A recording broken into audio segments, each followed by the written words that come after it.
Welcome to Building Healthy Relationships, the 4 Habits podcast, helping you enjoy better harmony at home, thrive at work, and win at life. Here are your hosts, Dr. Andrea and Jon Taylor-Cummings, recognized authorities on the subjects of improving work relationships and cultures, as well as couple and home relationships. Well, hello and a warm welcome to all our guests around the world, whether it's good morning, good afternoon, good evening, whatever time you are listening in or watching this recording. We're delighted to have you with us. And we're really chuffed to have with us today our special guest, Yetunde Hofmann, who is the advocate for love-based leadership and lots of other things which you'll discover. But welcome, Yetunde. So good to have you with us. Thank you. It's good to be here. We're really, chomping at the bits to get started with the conversation, but we need to give you a proper introduction to the powerhouse of a woman we have with us. So, Jon, why don't you share the bio? Always a delight to be able to do that. Thanks. So, Yetunde Hofmann. Yetunde is the founder of Solaris, a pioneering global executive leadership development academy targeted at the Black professional and executive women in organizations. She is also the founder of the Enjoyable Life series, CIC, a non-profit organization designed to have people from all walks of life be empowered to live their lives more enjoyably. Their annual storytelling conferences are run each year in December to raise monies for charity while giving people of all backgrounds an environment in which to connect as human. She is a non-executive director on the board of Cranswick PLC, a FTSE 250 leading UK food producer, where she is the designated board director for workforce engagement. She's also a former board director and chair of the remuneration committee of Treat PLC, a global ingredients manufacturer with operations in the UK, USA, and China. A published author and love-based leadership advocate, as we've said. Yetunde was recognized as HR's 12th most influential thinker by leading national magazine HR Magazine in 2021, and she has been named a top 100 woman to watch in the UK by the Cranfield University Female FTSE 100 Board Report.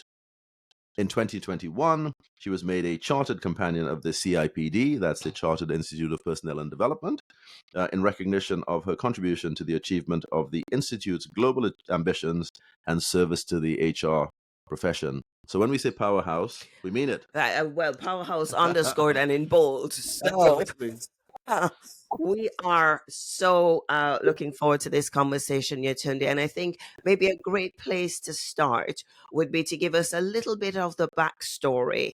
What's been the driving force to create this passion and focus, very clear purpose that you have around love-based leadership? How did it all start? It started because as a leader, and we all are leaders, over my life, I've experienced so much change. Personal change, professional change that I've led, change I've been receiving, and not all good, and some good, but many bad as well. The thin line and the red thread through all of that change, whether it's been change driven at a global level or local level, has been the human being. And that human being either has been me or the people I've been impacting or those around me. But it's always been the human being. And often things have fallen down because of the lack of communication. And sometimes poor communication for good reason. We haven't got anything to say. And so people are left despondent for whatever reason. And a very personal example was in my last executive job, I was driving growth across 160 odd countries.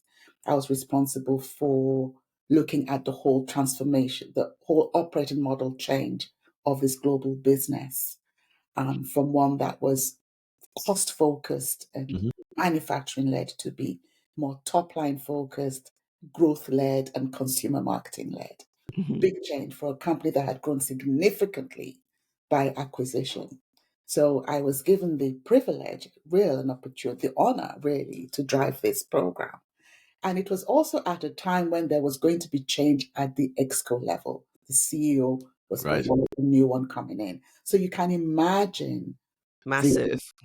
absolutely how much change that was, and the fear, though not expressed, that was present in the organization. And the world of neuroscience will tell us today that when people are fearful, their willingness to change disappears. And Everything Exactly. shuts down. Yeah.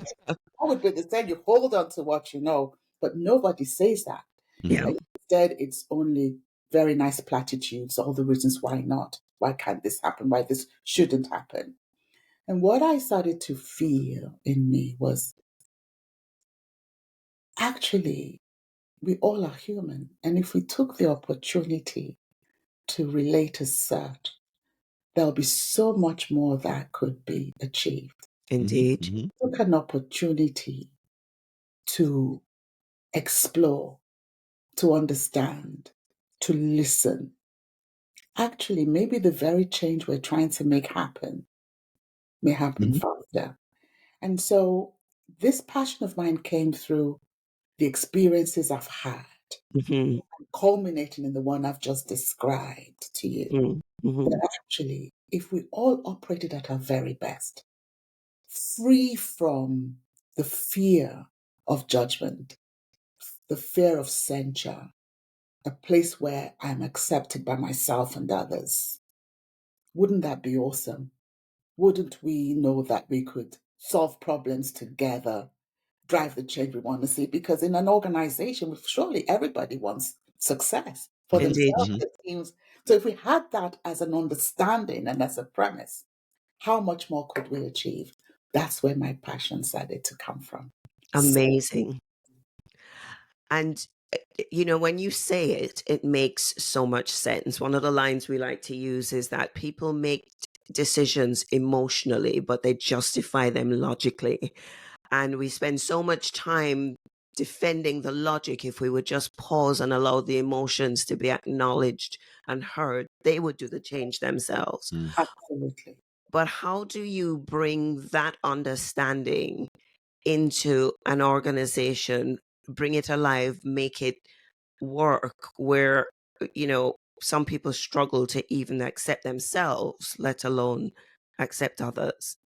Oh, absolutely. I think the first thing is a willingness on my part and on any leader's part to meet the other person where they are, Right.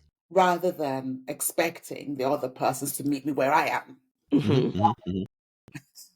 I've got to meet myself where I am first of all. Mm-hmm. But there's something that you said in your TEDx talk about being curious. Mm-hmm. I think that if we led with curiosity, Oh, which is a feature of love, then actually it's easier to bring it in. yeah. A willingness to start where people, you don't go somewhere trying to teach a room of break dancers how to ballroom dance by just only going in and doing the foxtrot. You want to understand how they got to where they're at. Indeed. Then you meet them there and you slowly start to move them to where you want to go with their support, understanding, and the willingness to suspend a decision on Yes. everybody is in agreement, in alignment, and at least feels understood. Because Yeah. there will be times in leadership where, for love, you may want to make a tough decision for the greater good. Mm-hmm. But in the moment where it may not feel like that, is that willingness to listen and make sure that at least the stakeholders, as in those persons who might be impacted by those decisions, feel they've been heard. Not that you feel that you told them, but they feel they've been heard, they've been listened to, they feel it.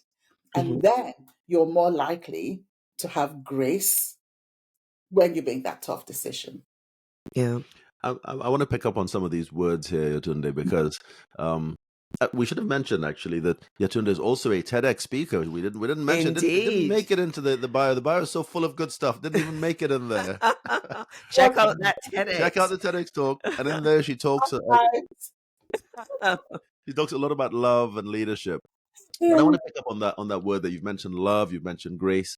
These are not words that typically are used in a boardroom setting. How have you found using that sort of language, the marketing, the branding, I guess, that goes around it? I would have thought, I'm guessing, you go into a leadership setting and you talk to them about love, that goes down like a lead balloon. How have you found that? What's been your experience there? Good question. Absolutely. It's like Andrea was asking. So it's meeting people where they're at. I think part of it is knowing what I'm about, who I am and what I stand for. So my tenets are love, leadership, and results. And I have no problem at all having people understand that. So it's clear who I am and what I stand for. And around the boardroom, depending, because we are people, so relating first as people matters most to me. Understanding the persons, what they're about, and so on. And if the atmosphere is not conducive to saying things like, well, let's talk, do we love our customers? Can we demonstrate the love that we have for our people? If there will be an element of discomfort, because remember, we all have backstories, all represent a village. And so part of me walking in love is appreciating that. And so it's all conducive. I can demonstrate and walk in love without necessarily saying the word love. Yeah. So can you give us a for example, especially after the passion kind of crystallized for you, love, leadership, results?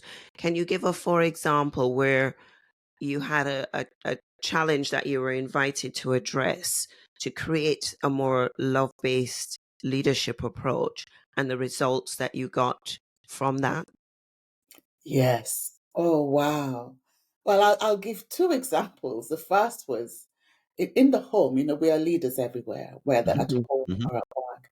And in my marriage, when we first got married, we used to fight a lot. And that's because we're both single and independent and lived our own lives for a long time. Oh my gosh, we have another podcast to do with your husband then, with both of us. I was going to say, funny you should have an experience like that. We've never had anything like that.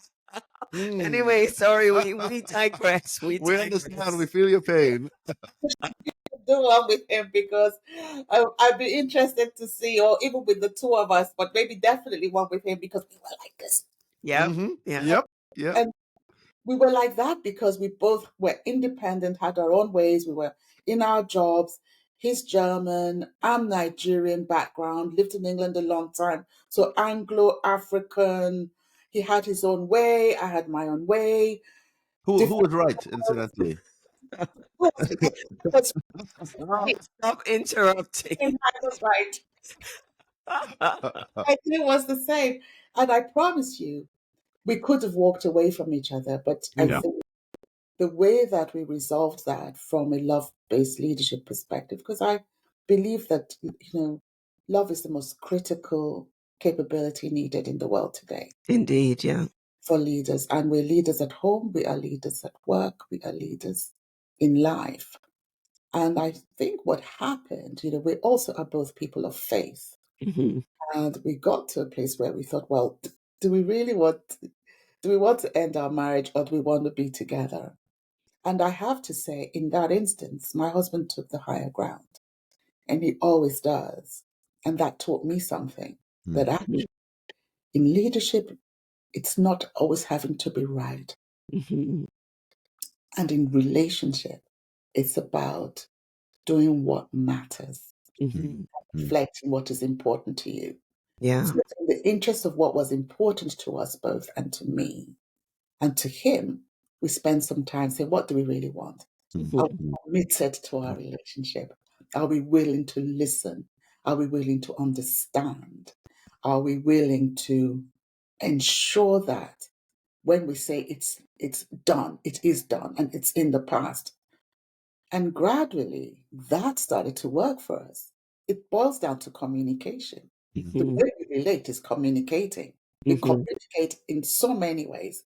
The smile, and he is so sensitive, and we become so sensitive to each other that if there was anything untoward, just sensed straight away, Can we talk about it? Yeah. Yeah. So now we work together and do so much together, and we're much closer now than we ever thought we would be, and we continue to grow closer still. So that's how we resolved it: talking, Hmm. Mhm. relating, appreciating, willing to understand, and also willing to sacrifice. Yeah. That's Mm. key. I think Which in isn't a popular relationship, word. it's Yeah. not a popular word, but even in the world of work, you got to sacrifice. Yeah. You know, I work with leadership teams and senior leaders, and I say to them, well, hey, you've got to take one for the team. Which one Yeah. are you willing to give Mm. up Mm. so that your team can win?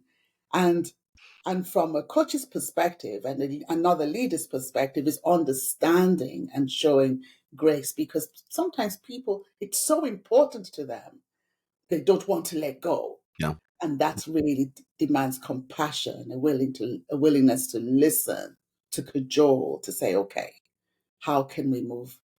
What will have you shift? What will have you move forward? Yeah. Yeah. I can't Yeah. remember who articulated it like this, but we've heard it said. Somebody said, "You have a choice. You can either be right or in the relationship, but Yeah. Yes, you can't have it both." exactly. Which is more important to you, as you rightly say, the relationship? Yeah. Yeah. And the other example I would give is in the world of work.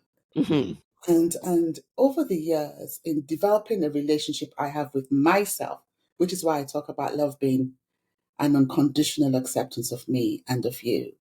Because building a healthy relationship with me, it helped me appreciate actually what's more important to me: my values and my well-being, my my ability to feel like I belong, and that I'm valued. That's Mhm. great. You know, I quote you because I was listening to you only not too long ago, Andrea, that said in one of your talks that you go where you're welcome, but you stay where you feel valued. Yeah. Indeed. Yeah. Absolutely. So, in relationships going wrong, in fact, in some of the boards I have left when I've sat on them, after a time when there's been changes and I'm feeling, well, I don't think I'm going to add value, or I'm not feeling as valued.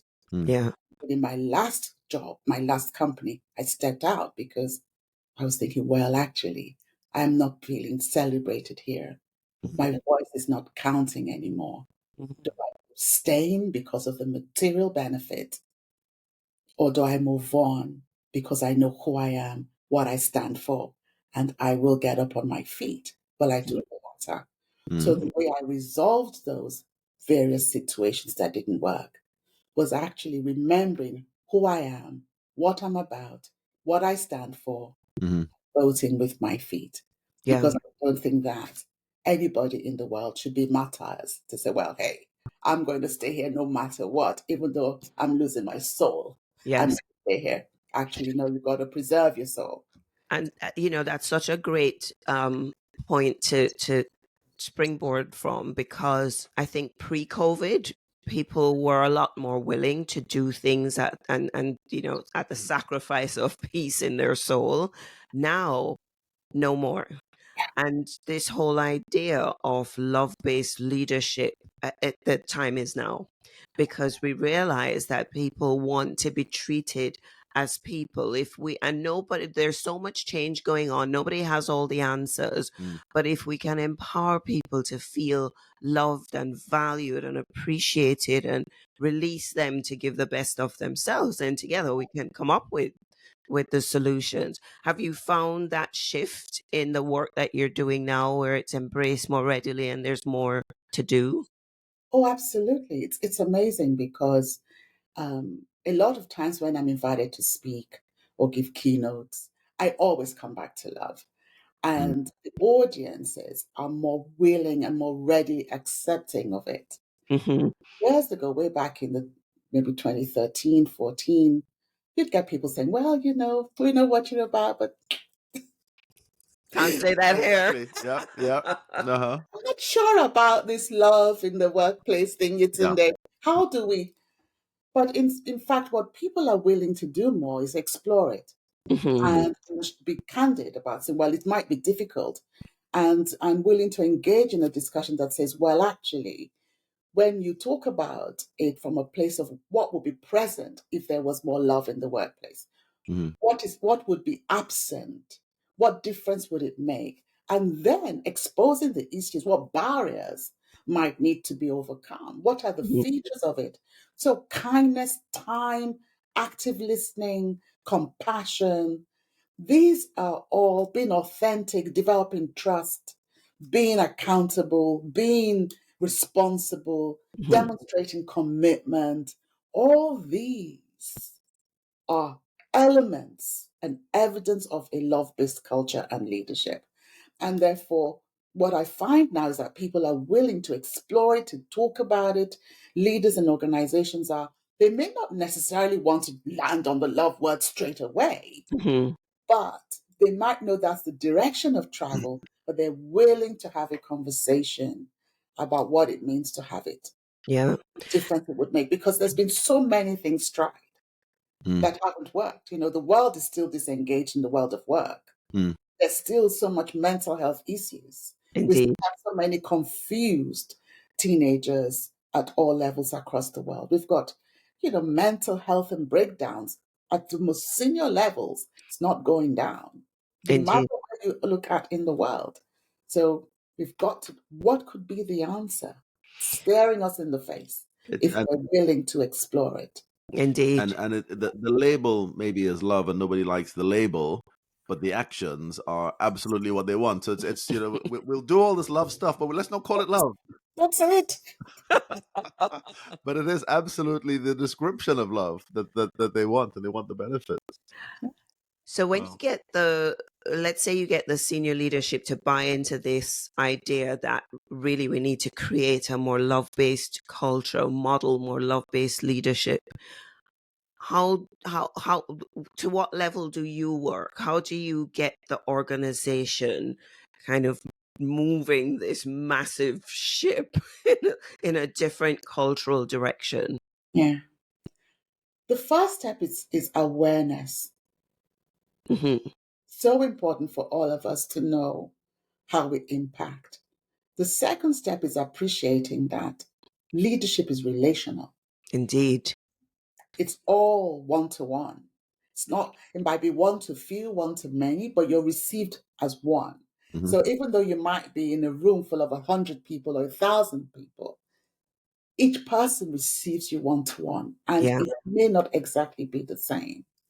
And therefore, the willingness to relate on a one to one basis and appreciate that actually we all are leaders, and therefore that relationship, relating as human, is critical, is often the best place to start.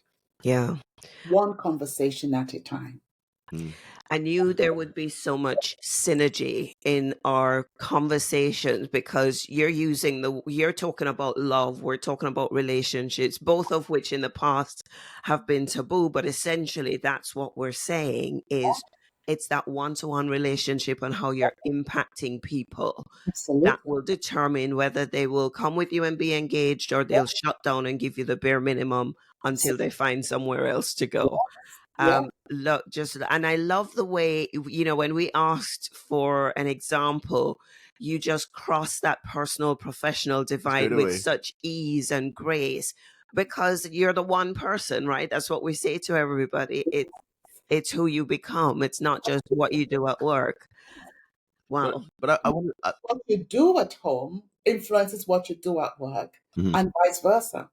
for Vice sure. versa. And all my work to date now, people say to me, Yetunde, what we learn actually can be applied in all areas of our lives. And that's how it should be. We are Mm. whole persons, not divided. Indeed, indeed. I was going to say I want to challenge a little bit though, just because I like to be a little bit challengey Of course. sometimes. When you take love in its extreme into an organization, I guess the pushback could be, if this is all about love and all about caring for the people and so on, we could get too soft here. We could be all caring. Maybe we don't have some of those tough conversations we need to have. The numbers start to be impacted. What do you say there? But I'll answer by telling a story. So I remember speaking to the managing director of a UK based company. And this individual was saying, well, Yetunde, I really don't, all this love thing, it's mamby-pamby, so Hmm. soft.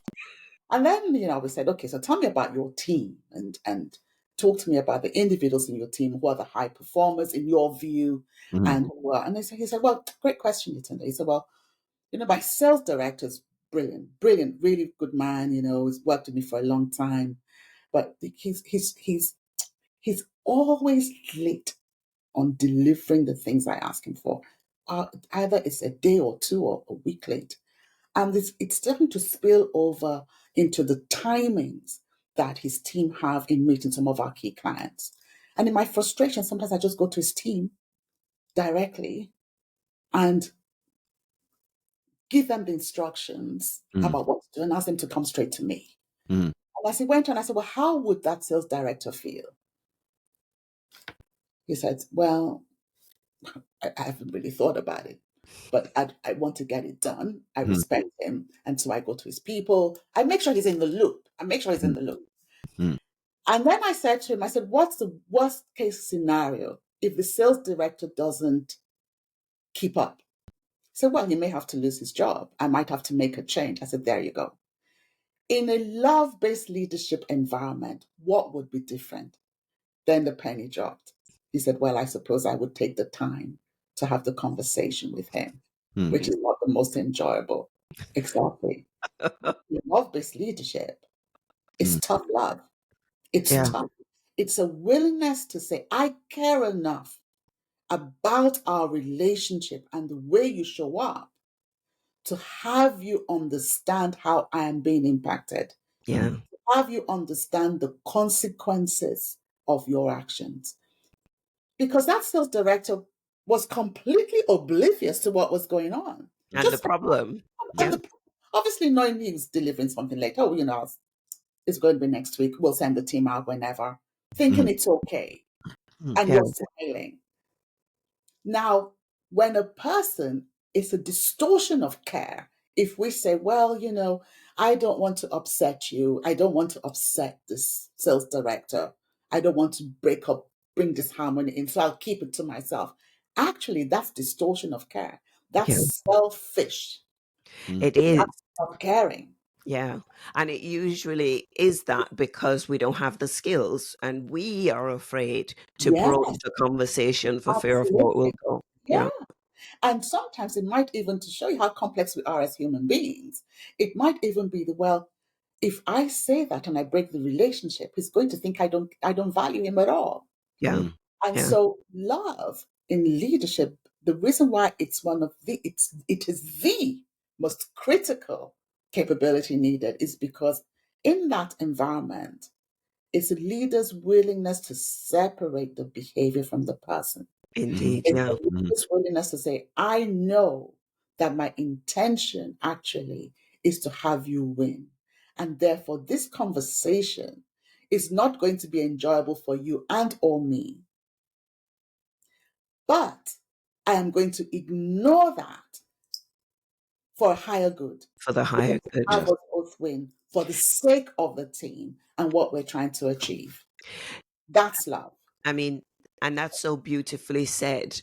And again, it makes me think of the relationship like with our children and what we say, no matter how upset we might be by their behavior, we always focus on what's the lesson that we want to come out of it. And therefore, what's the conversation we need to have because we love this person, this child, and because the young adults know, but because we want to maintain the relationship, what do we need to change in the behavior so that we can continue to work together in harmony? Absolutely. Stopping your child from eating 3 meals of sweets and chocolates because it's going to be bad for their health, and also eating healthily is good for them. Yeah. May make your child sulk, particularly if they're young, very young, sulk, throw their toys out of their pram and so on. But you're going to hold to it because in the end, they'll be thanking you for it. Indeed. And you're doing it with the best intentions and with the right values that you're living out. I love this because it just reaffirms what we know, that there really is no separation. It's who you are and how you turn up in all your relationships, that you want to be coming from this values-based love being the primary value in how you live and lead. it's a leader's role to love, whether at home or at work or in community. Yeah. Even out there, you go and put some petrol in the car or charge your car. Now everybody has EVs now. Love, Yeah. be exciting, smile. Mm. It's funny. We went to a funeral yesterday, and they spoke about how the deceased was so committed to work. He would always turn up whenever they needed him. He would, even on his days off, if the company called and said, "We really need your help," he would turn up. And it struck me that after hearing all that about him, not one person from his office gave any tribute. I don't even know if they were there. And I thought, wow, Mm. Yeah, after all of that, yeah, where are they? that's right. That's right. I remember I worked for a CEO who'd been in a company for a long time. Within a few weeks of departure, the atmosphere was, that expression, the king is dead, long live the king. Mhm. That's how it was. And so I say to executives in the world of work today, be careful not to sacrifice the important for the urgent. Indeed. Yeah. Because one day you may not, but you may pay a price that you're not willing to pay about it. Mm-hmm. Mm. Mm. Nobody's going to look at your gravestone and say, hey, this person made 100 billion for my company and they work so Exactly. hard, work 20 hours a day. Nobody's going to reach that. That's not going to be on your gravestone. It's going to be, did this person love? Yeah. Did they care? Did they matter? Did they have people matter? Indeed. Indeed. Oh, Yetunde, there's so many other things we could talk about. And I know I'm conscious I've asked loads of questions. Is there anything that you wanted I'm to just ask? reflecting. I mean, even I think the way you've captured your, as you say, your tenets, love, leadership, and results, that really is the answer to anybody who says, this love stuff can be a bit too soft, because you've got the results in there. If Yeah. we're not, without the results piece, if it was all just about love, love, love, they might say, well, how do you interpret that? Save that for home. Yeah. Exactly. But Separate the two. And one of the things I want to get across is how love is defined, how I define love, because there are Yes. so many yeah. definitions of love. And the way that I am defining love is more, if you look at the Greek, towards phileo and agape. And for me, it's the unconditional acceptance of all of who I am as a Mm-hmm. human being, what's and all, and the unconditional acceptance of all of who you are as a human being, what's and all, and a willingness to see beyond the immediate, Yeah. Mm-hmm. to be curious, to understand, a willingness to know that you are not always the way that you behave. Yeah.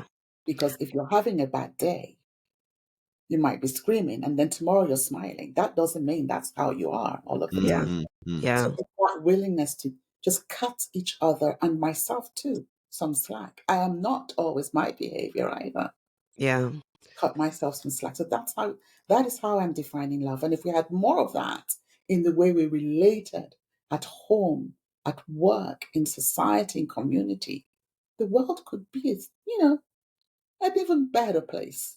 I think Uh-huh. so. 100%.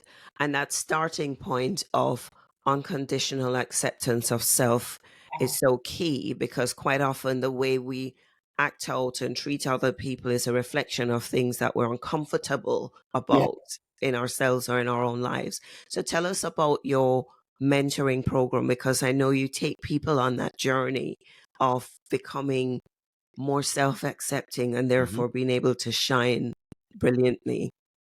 Right. So what I do through Solaris, so Solaris is a global executive academy targeted at the woman who identifies as Black with her Mhm. Black heritage in organizations, and we have two open programs. The first one is a women's executive program for women with a minimum 10 years experience. They are in middle to senior management, heading towards the C-suite. And it's just an awesome program. It's global, it's international. We look at your life, your leadership, and your career. Mhm. And the more junior level or earlier stage level, we have the Women's Rising Stars Global Leadership Program, which is for women with a minimum 3 years to circa 8 years work experience. That's 5 months long, looking at the same tenets of life, leadership, and career. The pillars are love, leadership, results of the academy. Right. And so the academy has been going now since 2021, and we're currently on the campaign to enroll the Women's Executive Leadership Development Program delegates starting in April 2025. That's for the 10 years plus. Yes. Yeah. The seniors, yeah. Seniors. Wonderful. I can just anticipate people listening in will be saying, well, what about the men? And what else Exactly. is out that was where I was coming with my question next. what else is Do out you there? have any is there any space for guys in this, or what do you say there? Well, in the academy, no, with love, although we have men on faculty, we have men as coaches, mentors, Mhm. but the delegates are women. And that's because the needs of the Black woman are very specific Indeed. and unique Yeah. and different to that of the man and different to that of the Black man. Yeah. So I decided boldly to target that particular underrepresented group. And it's Amazing. amazing. The women there experience the program as positive, and over 90% say it's life transforming. But It's just amazing. It really is. I can so see that, because it must be transformative just to be in a space where you are seen and understood for all the heritage you bring, all the experiences you've been exposed to, and still be affirmed and lifted and say, yes, you can. Absolutely. Love it. I want to share how people can find out about this in just a moment, but Okay. to whet their appetites even more, is there one little tip that you can give us that they'll they come to this academy and they'll learn this one thing there? They're like, yes, this will really do something. Is there one little snippet that we can give them to just whet their Oh appetite? my word. Oh, they learn so much. Now you've got me on the. Well, How do one of you choose, right? I know. How do I choose? I think there's something that the women leave with is the importance of love, and actually leading first with love, being the example and Mhm. being a role model. One, stepping into I'm going with more than one. Okay. Stepping into their own and really appreciating that actually I have got more talent than I realize. My business alone cannot contain all of my talent. Wow. Okay. So how do I express it in different ways for the Amazing. benefit of my team, myself, my business, and the community I represent? That's what they live with. Wow. And I think just with that, you are so great at articulating what people are feeling and not able necessarily to express. Because as you said that, my heart leapt. It's like, that's right.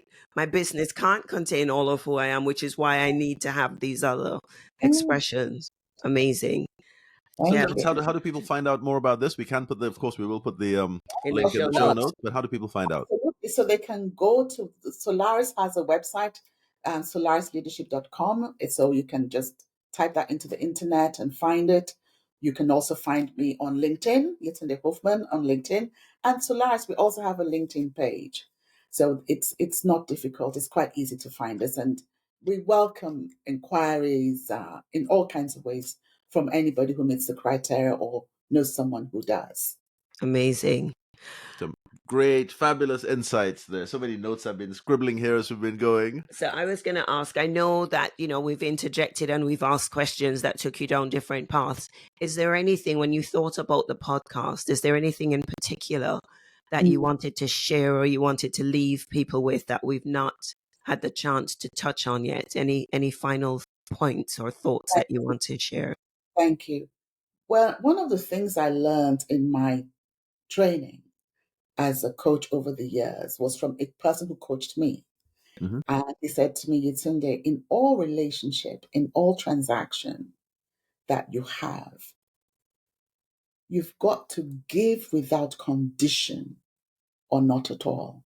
Mm, And if you have a condition, state it. And it's something that has resonated with me because a lot of times the reason why communication breaks down and relationships break down is because expectations are not clearly expressed. Yes. And we might believe that the other person has a PhD in mind reading. Exactly. So Yeah. the value of articulating and what you want Mm. and being clear on that even before you go into any situation is gold. I Yeah. have found that has served me well. I still fail every now and again, but it really helps me when I go into different situations. And that's such a powerful point, because we realize and we say that even in your frustration, don't stay in the frustration. Find out what the ask is and Yeah, then make the ask clearly for how we yes, do things differently next time. So yeah, clarifying the expectations so that they're not disappointed. yes. I have one last question here, actually, and maybe it's a Oh, controversial one. Here we But go. yeah, I don't like the controversy of the challenge. I happen to know from our conversations, Yetunde, that faith is a big part of you yes, as a yes, person, and has certainly influenced the tenets, as you call them, the values you talk about. Um, and from a faith perspective, I guess it's easy to say love, because the scriptures tell us as Christians, God is love. What do you say to people who maybe don't have a faith perspective, don't have that foundation? Still, they're trying to love this. I don't get it. I know we've touched on some of this before, but do you say to them, look, faith is helpful in this context, or how do you broach that subject of faith, if at all, with some of these leaders? Oh, thank you. Well, the way I come at it is about who I am. So that unconditional acceptance of who I am Hmm. is prevalent and what my own values are. So what my faith enables me to stand in is in my identity Yeah. and my purpose in life and whose I am. Now, love doesn't have to go that far because as people, love is about us belonging. It's about us feeling valued. It's about us being seen. And you don't need to believe in what I believe in. You don't need to believe in my God to be seen by me, and vice Mm. versa. Mm. And in fact, my faith is what will help me accept you for who you are. Mhm. That's right. But you don't have to have a faith to accept yourself for who you are. Yeah. And in fact, my coaching training was led by a, the founder is a very senior Buddhist monk, and so completely different faith, Mhm. different belief. However, regardless of that, the greatest need of any human being is to be accepted Mhm. Yeah. without condition, to be seen, to not be made to feel wrong. And there's only one way you can do that. It's when you come from a place of love. Can So I say powerful. that? I love that. Use the words. Kind of, yeah. There is a moment of silence because that was said with such Yeah. power and authority and truth. Yetunde, you're amazing. It is such So an inspiration speaking with you. I'm I'm hoping we can do this again because there will be so much more to speak about. But on behalf of all of our listeners, certainly for ourselves as well, thank you very much for making the time to have this conversation with us. thank you so much. It's been such an honor to join you. It's been an honor to have been invited, and I thank you too. Our I pleasure. say it Our again. Love pleasure. this. Love this. I, That's the word. Word of the moment. I love it. I'm hoping and believing that our listeners around the world would have loved this too. Yeah, we're just loving all these episodes. Some really great insights, and there's so many things I've scribbled down here. But I think one of those ones was just the whole idea of showing love, rather than necessarily talking about it, but going out there and showing it, demonstrating it, love it in Living it. action, living Yeah. it out. I think Yeah, that's what gives the results in your love, leadership, and results. That's what gives the results. From one of the conversations we've had with a client here in the UK recently, where the work we've done, the high performing teams work we've done with The team came out to be one of the teams that was the nicest to work in. There was a lot of love in the team. They demonstrated it. They talk about family. That was interesting. But until they also had the top results, they didn't get the attention of the leaders. So you've got to have that balance between the two there. And then people say, okay, I'll do the love if I can get the results as well. So, and that's back to your language, isn't it? Love Absolutely. indeed leads to the results. Yeah. And, they got what so many companies crave for. They got 100% engagement from that team in the employee survey. Yeah. All because of the love. Yeah. Absolutely. Leadership without love is just heartless, it's faceless. You lose your people. Yeah. You can't thrive an inclusive environment if you don't have love. Yeah. And love without leadership is also nothing. You're not going to get any results. Yeah. You will not make a difference. Yeah. So the two are inextricably linked. Indeed. Which is why love is the most critical leadership capability needed in the world today. There's the note to end on. Amazing. From us, it's a wrap. Thank you all for joining, and we're looking forward to the next time and the next conversation with you, Yetunde. And maybe with your husband as well. Maybe we'll do one of those conversations. That's the one. It's already booked. Okay. Alrighty. Fabulous. Till the Thank next time, it's bye-bye. Bye-bye. We hope you enjoyed that episode. And if you did, and you want to hear more, the best thing to do is subscribe. Then you'll never miss an episode. There's a new one every Friday. You can stay connected with us on social media at The 4 Habits for updates, behind-the-scenes content, and to participate in discussions related to the show. We always love to hear from you. And of course, if you've enjoyed this podcast, please leave us a review on your preferred platform to allow us to reach more listeners and help people around the globe radically transform the way they do relationships so they too can enjoy better harmony at home, thrive at work, and win at life.